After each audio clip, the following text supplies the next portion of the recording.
Dear students, today we are starting with a new chapter, Plant Anatomy. Plant Anatomy. First of all, we need to understand what is anatomy. What is anatomy?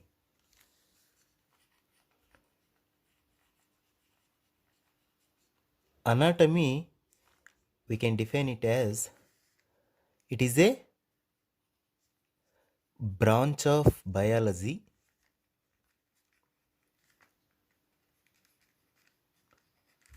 or botany. It is a branch of biology or botany. It deals with the study of internal structures.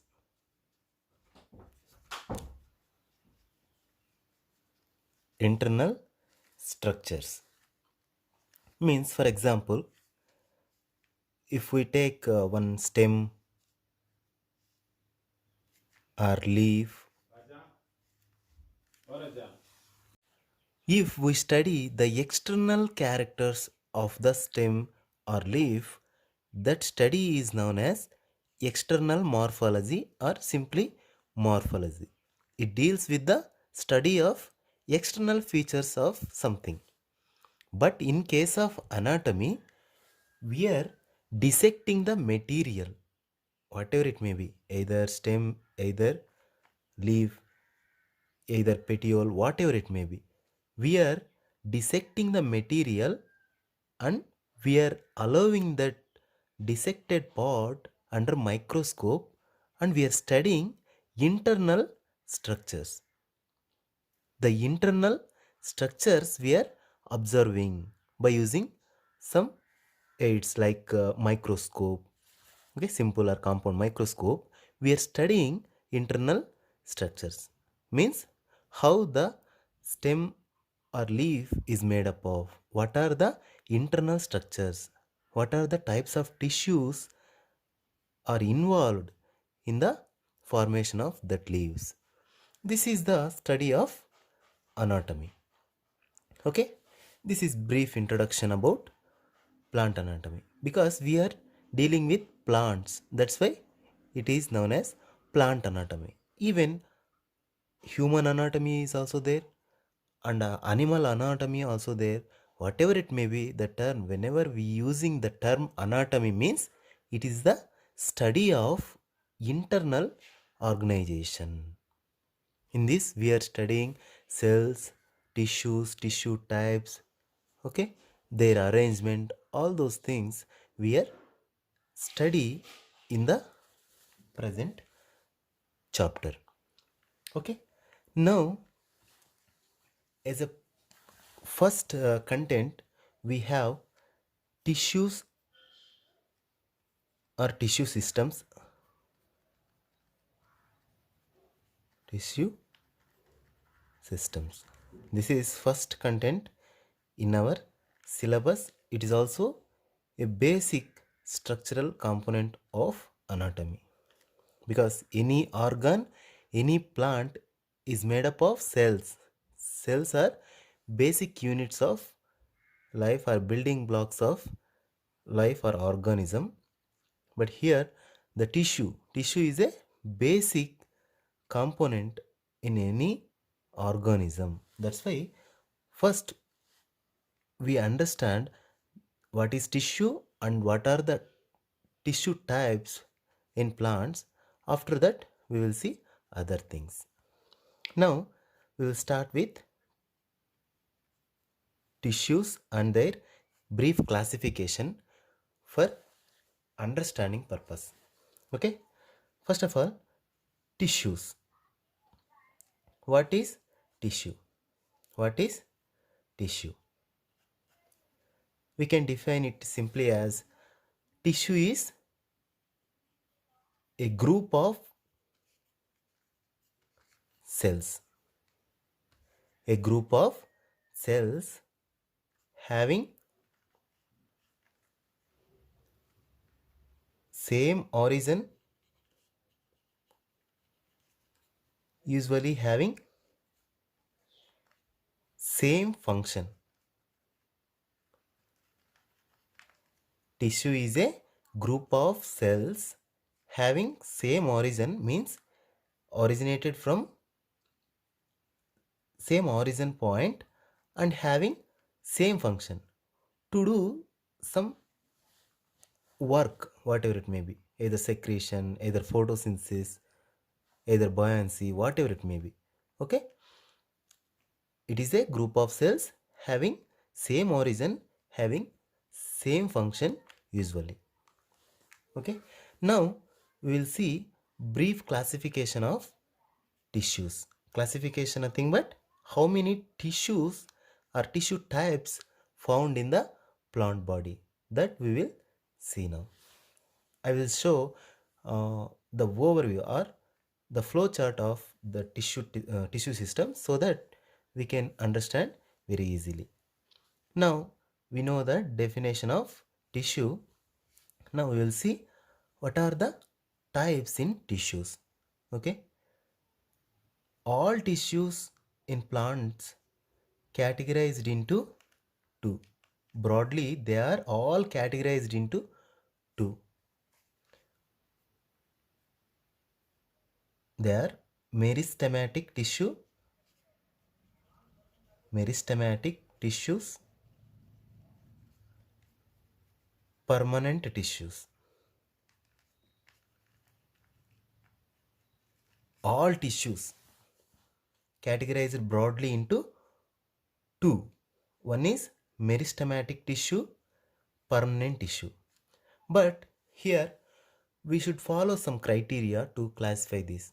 That's why here we have to know what is the criteria for this classification. Very important. Here the criteria is whether cell having capable or capability of division or not. Means the criteria, simply we can say the criteria for this division is capability of division or dividing capacity. Whether the cells having dividing capacity or not. This is the criteria for this classification. Based on that criteria, we have two groups: meristematic tissue, permanent tissue. Here meristematic tissue is having capability to divide. Here contrast. Here lack of dividing capacity. Okay, here meristem means dividing capacity. Here permanent tissue, it is formed from the meristematic tissue only, but here it is lack to dividing capacity. Okay, here meristem is a Greek word. The name given by Nageli, scientist Nageli. What is the meaning of this term? Means in Greek it means to divide. To divide. Okay, here the meristematic tissue is having capability to divide. In permanent tissues, that is lacking usually, but very rarely some cells may de-differentiate and may perform divisionary function, that we will see later. Okay, now we have two categories. One is meristematic tissue, second one is permanent tissue. Permanent tissue. Now meristematic tissue we will see first. Meristematic tissue again classified into three divisions or groups. One is apical meristem, second one is intercalary meristem, third one is lateral meristems. Here we can say easily the categorization based on the location of meristematic tissue. All are meristematic tissue only. All are having capability to divide. But here the criteria is the location, where they are located on the plant body. Based on that criteria, we have three divisions here. One is apical meristem, second one is intercalary meristem, third one is lateral meristem. We will see these three things with one simple diagram, then only we can easily understand.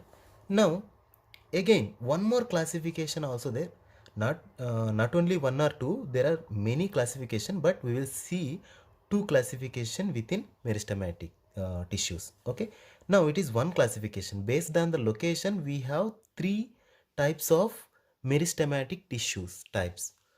Now one more classification, the criteria is time, when they formed, either formed in the initial stage of life or in the latter stage. Based on that criteria, time of origin, we have again two types in meristematic tissue only. We can simply say apical meristem and intercalary meristem. These two types of meristems are formed in the initial stage of life only, means it is embryonic related. That's why these two simply we can call as primary meristems. Primary meristem means it is originated in the initial stage of plant body. But here the lateral meristem, it is a meristem formed in the lateral stage or later. That's why it is lateral meristem. Okay, here there are two meanings. Later means lately formed. Okay, lateral means it is located in the lateral position of the stem. There are two meanings for this, but here it is late formed. It is primarily formed meristematic tissue. Here we have two classification within meristematic tissue. Now first we will complete this meristematic tissue with simple diagram. I will draw a rough diagram here. For example, whenever we observe either root or shoot tip, we will see apex like this, and here and there nodes and internodes also found. At the nodes we will see leaves or immature leaves.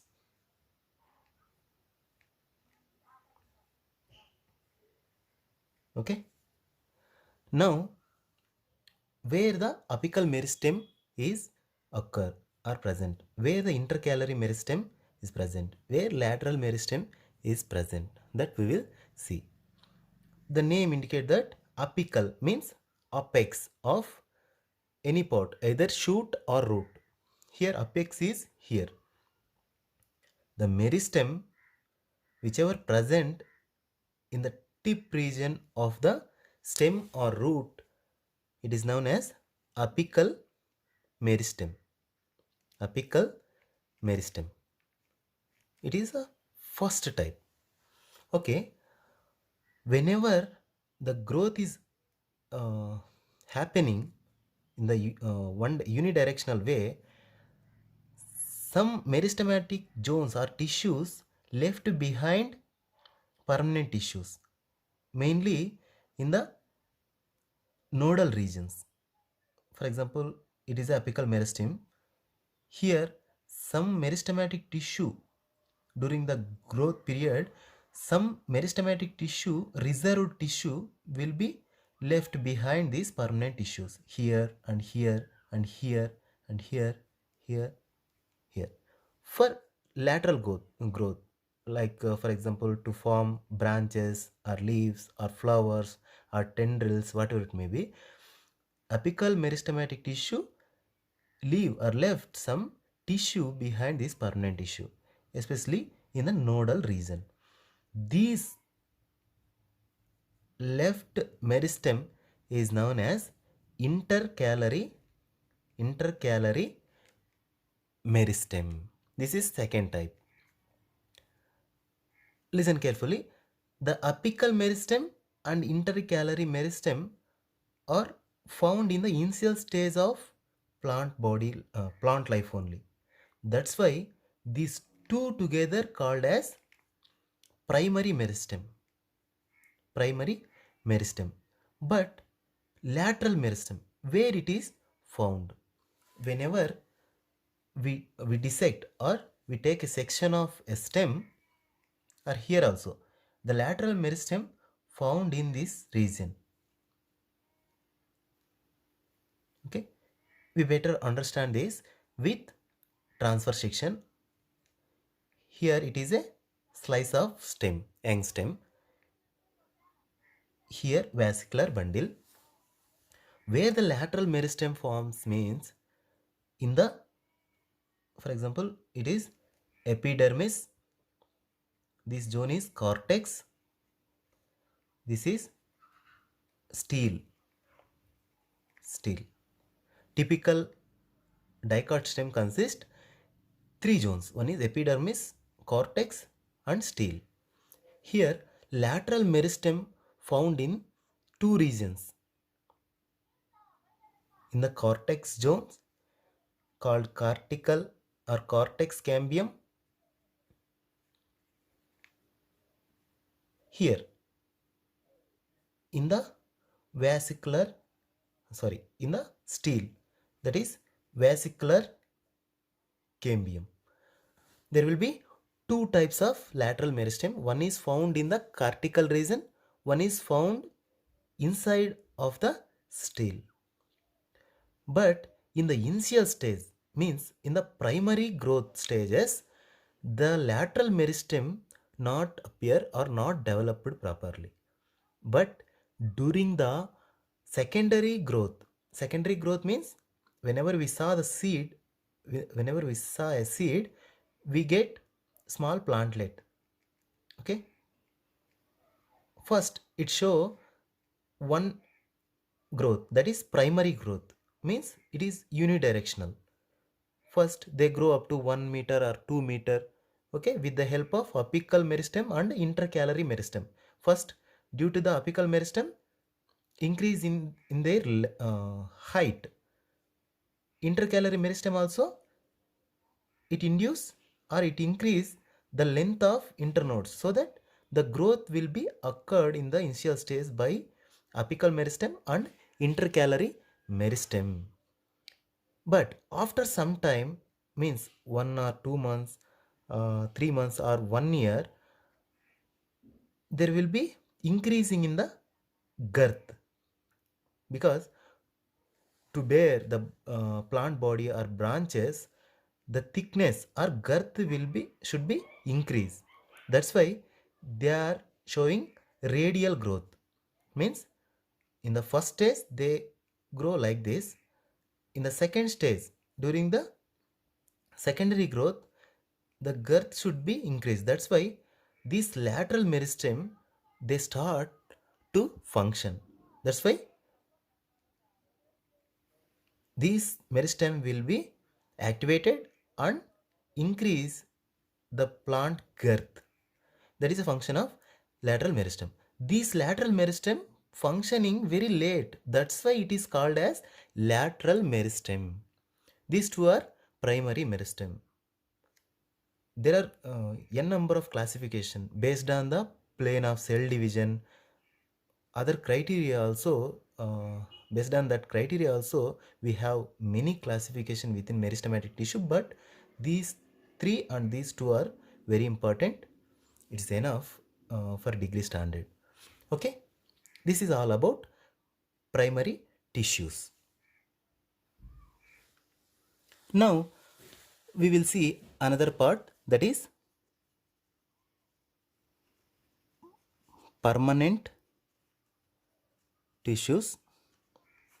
It is second criteria category, permanent tissues.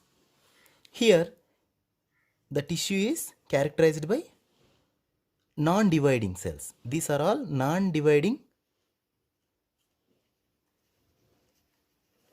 tissues because they lack the capability to division. That's why these are all called permanent tissues. But first of all, they are all formed due to the activity of meristem only. Later, they got separated or differentiated into permanent tissues. Now, we will see what are the subcategories in permanent tissues. In the permanent tissues, again, we have two subclasses. There, one is simple permanent tissues. Another one is complex permanent tissues. Here also there will be one criteria, that is whether the tissue is made up of one cell, one type of cells, or a mixture of types. That is a criteria. Whether the cells, all cells are uniform in shape and structure or not in uniform or mixed type. Based on that criteria, we have this classification. Cells all are one type. We will see very in detail little later. Okay, complex permanent tissue, here the cells are different types together form this complex tissue. That's why it is complex, means two or three types of tissues are involved or together forming this group of cells or group of tissue. That's why it is called as complex permanent tissue. Here it is simple, means all cells are uniform. Okay, now again in the simple tissue, again we have subcategories. Again there are two categories. One is simple permanent epidermal tissues. Epidermal tissues. Within simple permanent tissue, again we have two categories. One is epidermal tissue, another one is ground tissue or filling tissue. Means, for example, whenever we take a section of stem, this is epidermis, right? Epidermis.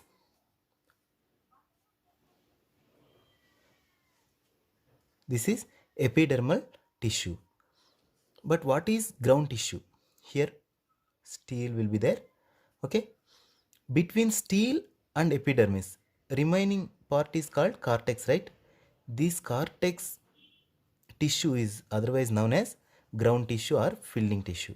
The entire this region is filled with this ground tissue or filling tissue. It constitutes major portion in the typical plant anatomy.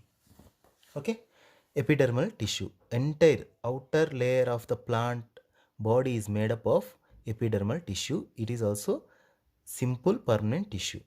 Okay, ground tissue also simple permanent tissue, which is mainly found in this region. Here also more or less found, but here the dominance will be there. Okay, now again ground tissue, only epidermal tissue is only one type. Ground tissue again categorized into three. Based on the cell wall material. That is the main criteria. Cell wall material, and whether they are living or not. This is the criteria. Based on this criteria, we have three.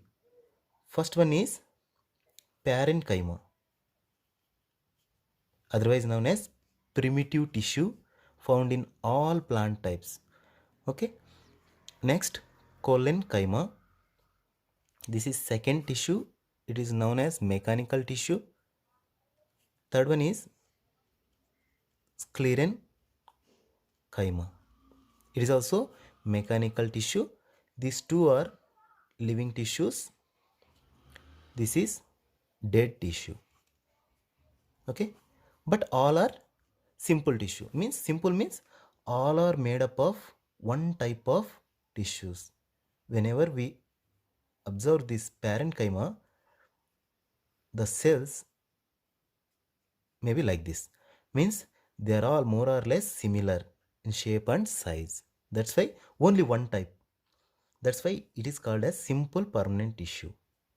Okay. Collenchyma. Collenchyma also very similar to the parenchyma only, but only difference here is the thickenings in the corners. Additionally, we can see the thickenings in the corners, so that it function as mechanical tissue. Here the air spaces will be more, but here usually the air spaces absent. Instead of that, we will see thickenings in the corners. That is a main characteristic feature of collenchyma. Again, sclerenchyma, here also the cells are uniform, but these cells are dead due to the deposition of some wall materials like lignin. They arrest the entry of water. Whenever water is not entering into the cell, the life events will be stopped. That's why the cells are dead in case of sclerenchyma.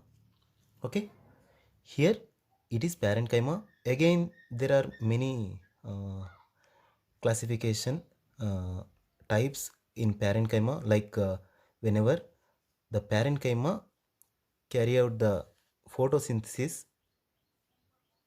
that is known as chlorenchyma.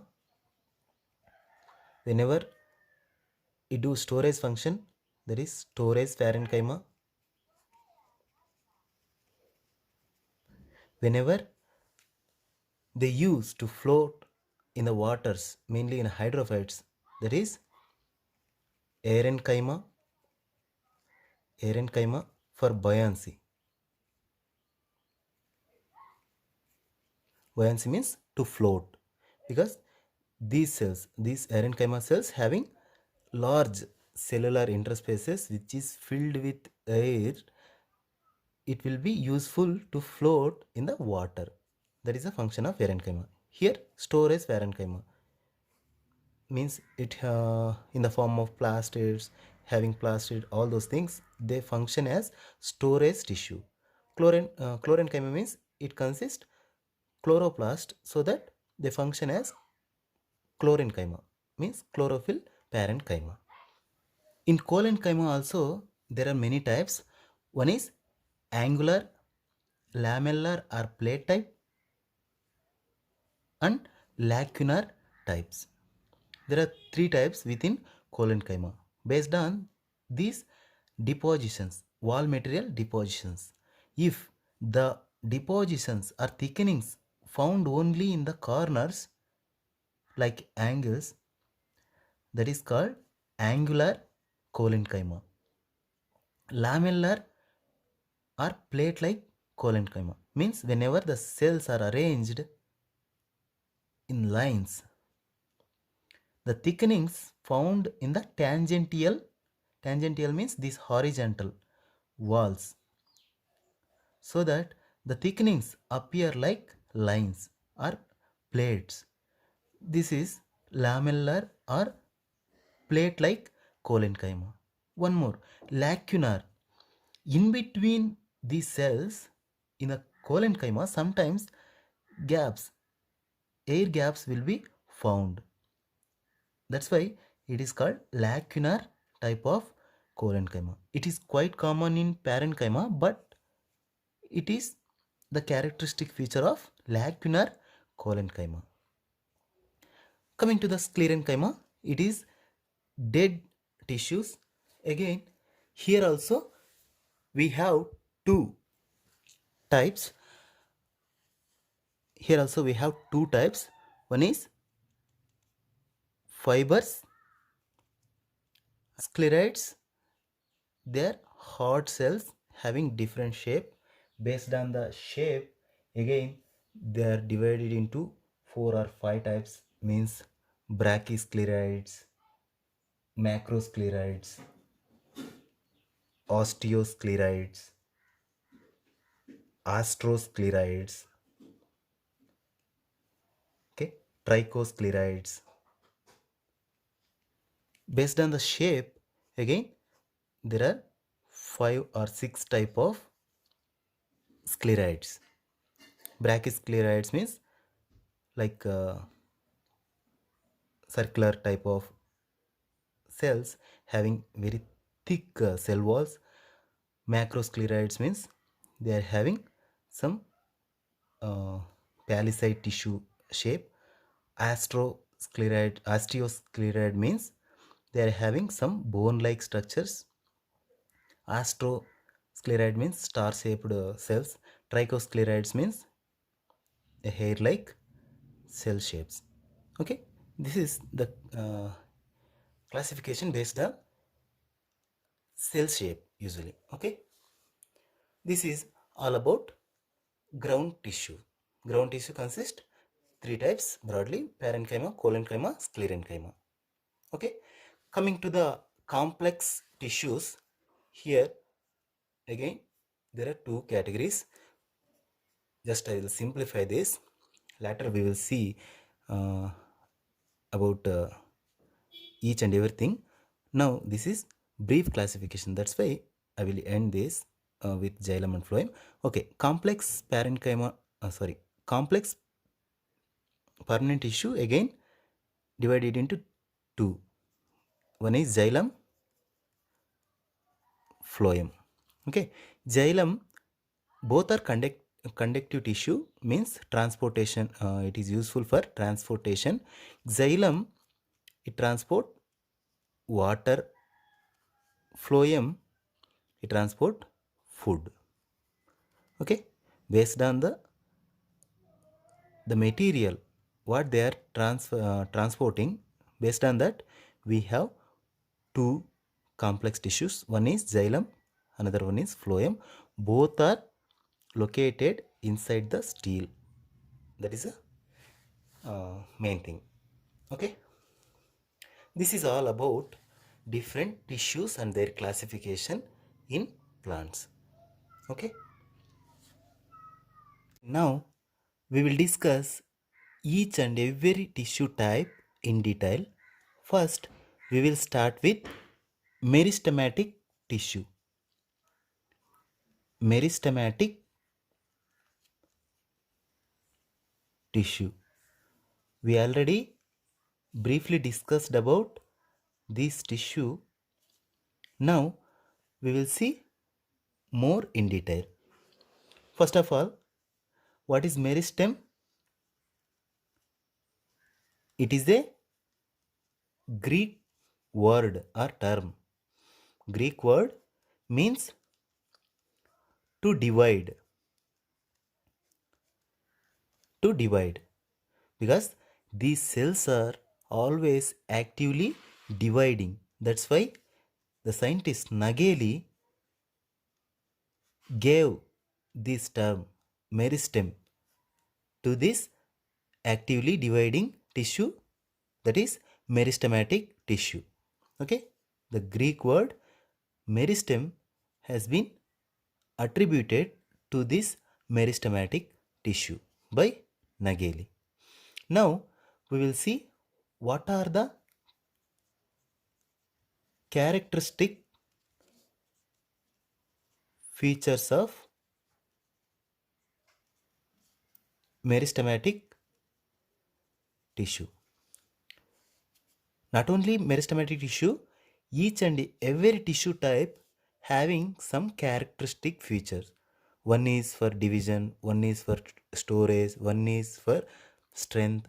Like that, each and every type of tissue having their characteristic features. Now we will see characteristic features of meristematic tissue or significant characters of meristematic tissue. The first point is the cells are the meristematic tissue cells are immature. They are immature cells, always compactly arranged. Compactly means without any gaps. Without any gaps, they are arranged like this. Very small when compared with other cells. These cells are very small, very compactly arranged.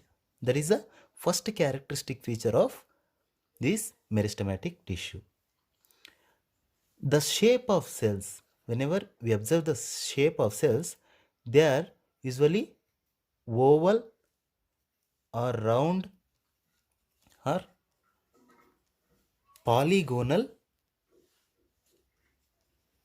in shape. They are usually oval, round or polygonal. Polygonal means having more planes, because it is very convenient to division. That's why they are usually polygonal in shape. And the third point is the cells or cell mass usually appear like undifferentiated. Undifferentiated means it is a dense mass of cells. The tissue is very compactly arranged, undifferentiated mass of cells. The meristematic tissue is a densely arranged or compactly arranged, undifferentiated mass of tissue having division capacity. That is next point. Okay, whenever we come to the cell wall material, the cell wall is made up of primary wall materials. Means cell wall is made up of cellulose and hemicellulose. Hemicellulose. The cell wall is made up of cellulose and hemicellulose. And one more important point is the cell consists big or prominent nucleus. Prominent nucleus. It is very important character of meristematic tissue. The cell consists very big, clear, prominent nucleus. Okay. Next point is the vacuole number is high. Means it consists number of means many vacuoles. It consists many vacuoles but very small. Very small. Whenever we observe in mature other permanent tissues, we will see a nucleus in one corner and we can see very big vacuole in plant cell. That is one of the characteristic feature of plant cell. But here in case of meristematic tissue, here instead of one big vacuole, we can see the prominent nucleus and many small vacuoles. Instead of one, we have many small vacuoles. That is one more characteristic feature of meristematic tissue. Next, here we can't see any reserve food material. Reserve food materials. Because the only function is division. No need to preserve or reserve any food material in meristematic tissue.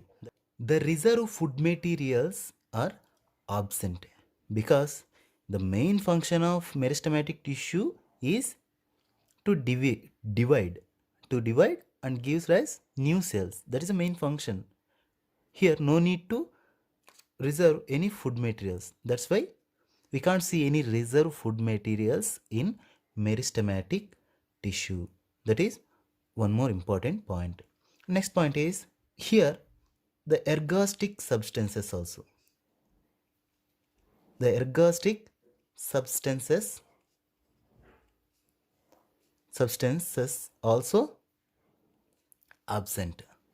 Ergostic substances means secondary metabolites like resins, tannins, other reserve or materials. They usually absent. The ergostic substances are absent in meristematic tissue. And next, it possesses high metabolic high metabolic rate. High metabolic rate means having more number of mitochondria and other metabolites, so that they possess high metabolic rate in meristematic tissues. Here the plastids are absent. Usually we can see proplastids. Proplastids are observed or present in meristematic tissue.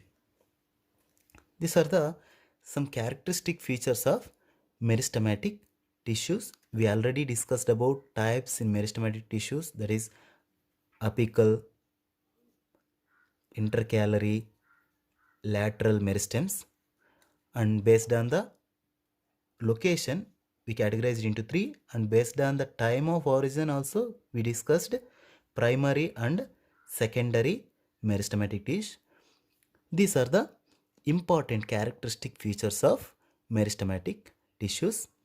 There these cells are appear like immature cells, compactly arranged without any cell gaps like this, and the shape usually oval, round or polygonal. The cells are usually undifferentiated.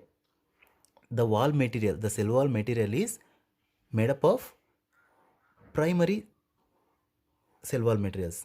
They are cellulose and hemicellulose. And next, cell consists big prominent nucleus, that is very important character. And next, here instead of one big vacuole, here we can see many small minute vacuoles. Okay, here the reserve food materials are absent. The ergostic substances like resins, tannins, these are all also absent in meristematic tissue. Next, high metabolic rate will be found in meristematic tissues. High metabolic rate will be found in the meristematic tissues. Next, proplastids. Here, instead of plastids, we can see proplastids in meristematic tissues. This is all about meristematic tissues. In the next class, we will discuss about permanent tissues.